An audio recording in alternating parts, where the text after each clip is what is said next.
Welcome to the Slop Farm. Enjoy the video. You start by opening Settings and navigating straight to Language and Input. This is where keyboards and predictive features live.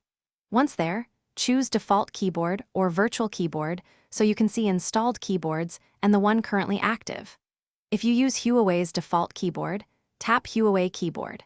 Make sure you're on the correct keyboard before proceeding because turning off predictive text on the wrong keyboard won't change what you see when typing. You now go into the keyboard's own settings. Look for sections labeled Text Correction, Smart Typing, or Predictions.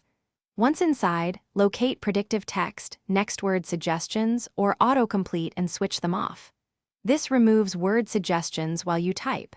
If there are multiple suggestion options, like emoji suggestions or personalized predictions, turn those off too. Once done, exit Settings and test by opening a messaging app to confirm suggestions stopped appearing when you type. Finish by restarting the phone to ensure settings apply across apps. A reboot often clears lingering suggestion caches. If predictions persist, return to the keyboard app settings and clear cache or data for the keyboard, then reconfigure basic preferences. As an alternative, install and enable a different keyboard like Gboard and disable Huawei Keyboard entirely. If problems continue, check for system updates or reset keyboard settings. That usually resolves stubborn prediction behavior. Thanks for watching. Consider subscribing if we helped you today.